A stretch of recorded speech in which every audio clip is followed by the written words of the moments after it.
Bagaimana memitigasi konflik jika izin usaha pertambangan khusus nantinya diberikan kepada ormas keagamaan? Kami bahas saudara bersama dengan Edi Suparno, Wakil Ketua Komisi 7 DPR RI, juga bergabung Melki Nahar, Koordinator Nasional Jaringan Advokasi Tambang atau JATAM. Kami saudara juga sudah menghubungi Menteri Investasi Kepala BKPM Bahlil Lahadalia, tapi sampai dengan saat ini kami bersiaran live, beliau belum mengonfirmasi kehadirannya. Saya sapa dulu Bang Edi dan juga Bang Melki, selamat malam, sehat selalu. Selamat malam, Nilu. Malam, Bang Melki. Saya ingin ke Bang Edi dulu ini, bicara soal peraturan pemerintah nomor 25 tahun 2024 ini. Kalau kita bicara PP, seharusnya kan tidak lebih tinggi ya dari undang-undang. Karena kita punya undang-undang nomor 3 tahun 2020 tentang minerba. Apakah DPR tidak melihat ada perbedaan prioritas begitu dalam pemberian izin usaha pertambangan khusus antara undang-undang minerba dengan PP yang baru dikeluarkan oleh pemerintah? Saya kira di dalam Undang-Undang nomor 3 tahun 2020 yang saya juga ikut dalam perumusan undang-undang itu, memang kita susun bahwa prioritas diberikan kepada BUMN, BUMD, dan kepada swasta juga diberikan melalui lelang. Tetapi memang sekarang terjadi pengerucutan sebagai bagian dari affirmative policy pemerintah untuk memberdayakan ormas agar diberikan kesempatan bagi ormas untuk bisa memperoleh izin usaha penambangan dalam hal ini, dan ini dibatasi adalah izin usaha penambangan ex PKP 2B dari batubara.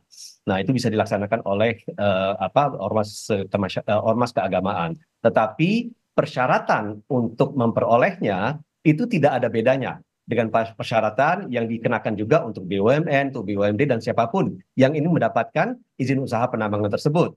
Jadi aspek persyaratan itu tetap sama.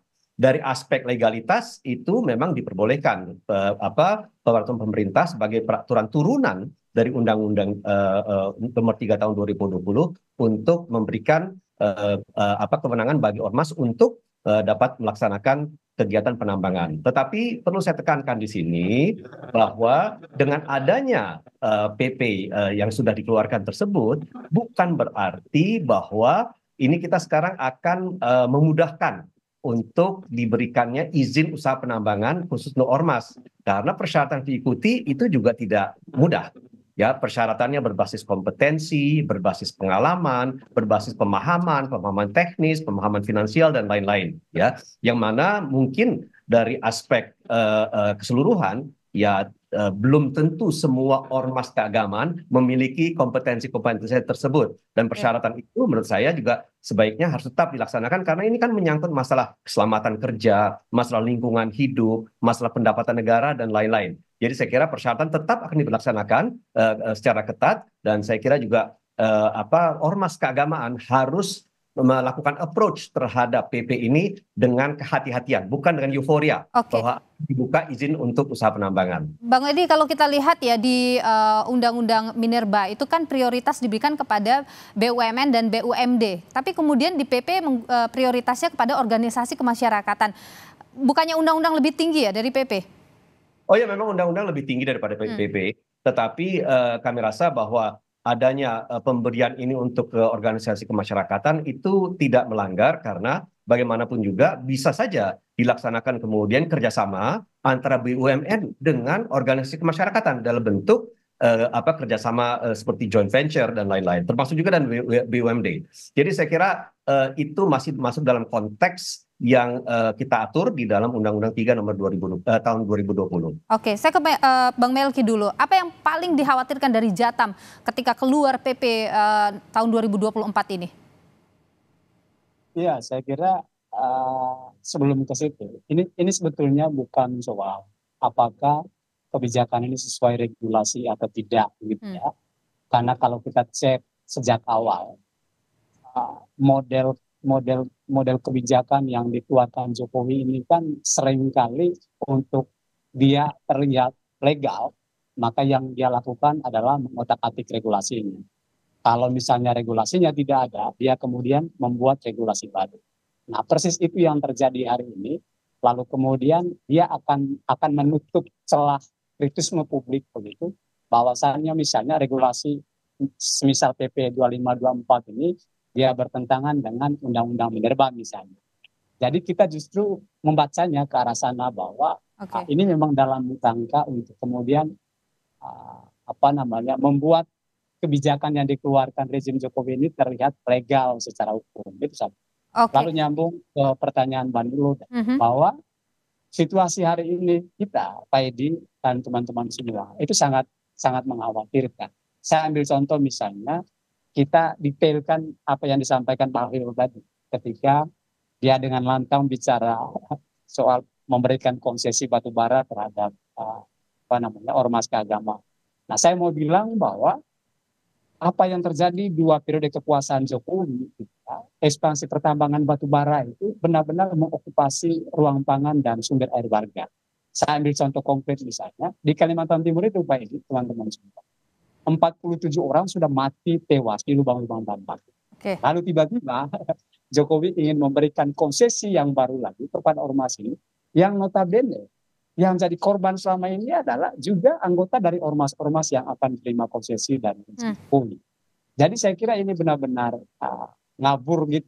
Ini kebijakan yang betul-betul mengobral kekayaan alam tadi hanya untuk keuntungan sendiri. Bang Melki, apa implikasi sosial paling besar yang mungkin bisa terjadi kalau PP ini jalan? Iya, kan gini, kan patokannya kan pemerintah ingin kasih konsesi bekas PKP2B kan. Kalau kita cek perusahaan-perusahaan PKP2B, terutama yang generasi 1 ini, mulai dari Tamto Harum, Arutmin, Kepilo, Primakul, Kineko Jaya Agung, dan sebagainya. Konsesi mereka memang itu luasnya minta ampun selama ini. Bahkan mencaplok ruang pangan warga. Lalu tiba-tiba tadi Jokowi ingin memberikan konsesi kepada ormas-ormas ini. Maka apa yang terjadi? Ya, yang terjadi adalah percepatan dan perluasan perusakan kawasan pangan warga, terutama di Pulau Kalimantan karena di sana deposit batubara terbesar di Indonesia. Justru ini kemudian menjadi aneh, termasuk ormas keagamaan. Ya. Salah satunya PBNU. Saya mau bilang gini, yang harusnya diambil oleh PBNU hari ini adalah sikap kritismenya bahwa kebijakan ini keliru gitu. Yang harusnya dipersoalkan adalah ada ruang pangan warga sebagai basis produksi utama yang selama ini sudah dicaplok dan itu mestinya dilindungi. Bukan justru dirusaki dengan memberikan konsesi baru. Gitu. Oke. Bang Edi, bagaimana pemerintah dan DPR kemudian akan menghadapi konflik sosial besar yang mungkin bisa muncul dengan PP ini? Ya, saya kira kita jangan menghakimi dulu ya ormas agama bahwa nanti akan menambah kerusakan di sektor pertambangan di Indonesia, sektor lingkungan. Ya, karena bagaimanapun juga yang tadi saya sampaikan, persyaratan untuk mendapatkan izin usaha penambangan itu berlaku seragam untuk semua pihak, ya, dan persyaratan itu bukan persyaratan yang mudah untuk didapatkan karena harus melalui sebuah proses dan memenuhi persyaratan yang saya sampaikan.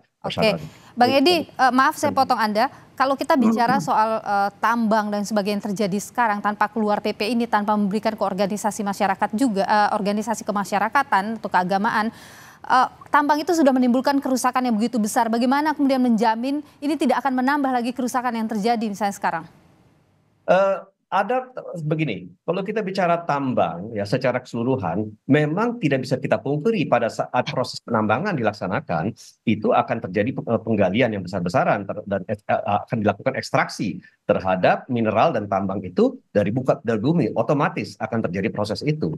Tetapi kan kita harus menjaga bahwa permasalahan lingkungan yang sudah diatur di dalam AMDAL itu tetap ditaati. Kedua, ya kita kan selalu melihat bahwa seluruh perusahaan tambang itu harus memiliki jaminan reklamasi, bahwa nanti tambang itu pas penambangan itu harus direklamasi, harus dihijaukan kembali. Nah, jadi saya kira kalau kita bicara masalah rehabilitasi tambang itu juga sudah banyak kasus-kasus yang berhasil ya direklamasi secara baik.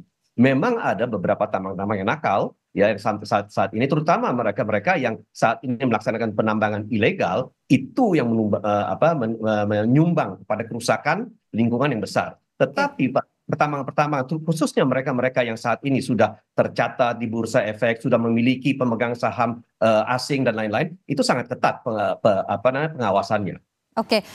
Kalau misalnya organisasi kemasyarakatan ikut dalam dapat izin tambang ini, kan mereka harus membuat satu perusahaan atau bekerja sama dengan perusahaan swasta atau membangun perusahaan swasta yang khusus tambang. Apakah DPR tidak melihat ada potensi korupsi baru, potensi main mata baru begitu?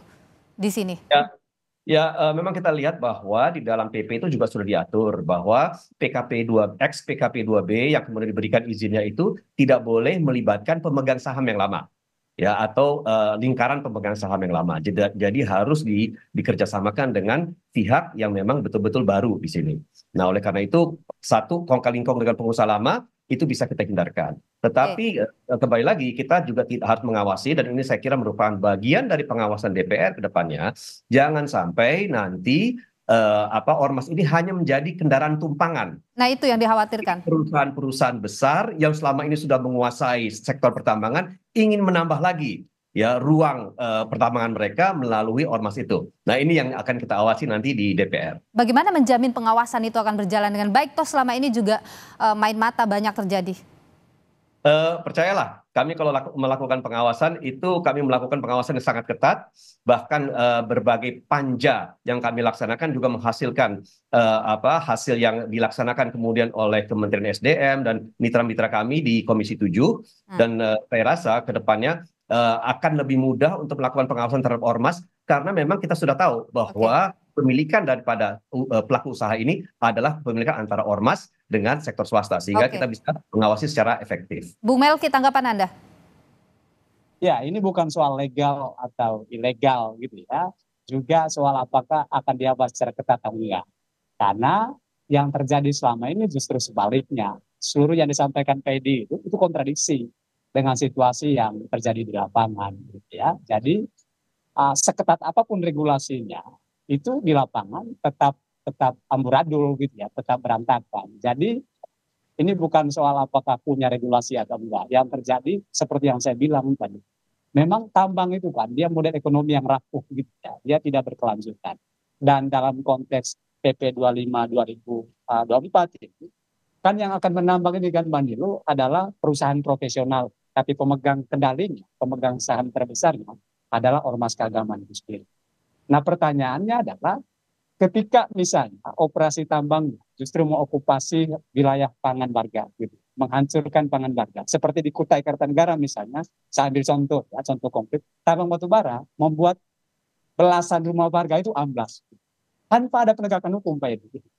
Jadi ini gimana? Sementara mereka-mereka yang jadi korban yang saya bilang tadi Mbak Nilu adalah anggota atau ormas dari anggota dari ormas-ormas yang akan mendapat konsesi ini. Jadi situasinya memang sangat-sangat rumit di lapangan. Makanya saya bilang tadi, kalau misalnya ormas keagamaan ini memang mau mendorong perekonomian, mengapa tidak ke sektor yang lebih berkelanjutan, yang bisa menjamin masa depan bagi umat, gitu. Ketimbang dia harus masuk pada sektor pertambangan, yang notabene dia sangat destruktif, gitu loh, dan penuh kekerasan. Ini gimana? Bung Edi, dijawab singkat saja Bung Edi, kita terbatas waktu. Ya, pertama ya saya kira mungkin kasus-kasus tertentu itu mungkin terjadi, tetapi tidak bisa langsung digeneralisir bahwa sektor pertambangan kita sesungguhnya rusak parah, tidak seperti itu. Itu pertama. Artinya kalau itu rusak parah, saya tidak menjalankan tugas saya dengan baik. Dengan teman-teman yang lain juga begitu. Itu pertama. Terus kedua, jangan juga kita langsung asumsikan dengan terbitnya PP itu nanti semua ormas keagamaan akan berbondong-bondong untuk meminta izin usaha. Tidak juga. Karena kemudian satu, mungkin mereka tidak tertarik, tidak memiliki kemampuan, tidak memiliki kompetensi. Jadi saya kira kita lihat saja perkembangannya, tetapi yang penting dari DPR, kami memastikan bahwa pengawasan kita terhadap ormas keagamaan tentu akan sangat ketat, karena itu adalah tokoh-tokoh panutan masyarakat yang ada di ormas keagamaan. Baik, terima kasih Bung Edi Suparno, Wakil Ketua Komisi 7 DPR RI. Terima kasih juga Bung Melki Dahar, Koordinator Nasional Jaringan Advokasi Tambang atau JATAM, sudah berbagi pandangan di Sapa Indonesia. Malam sehat selalu Bapak-Bapak.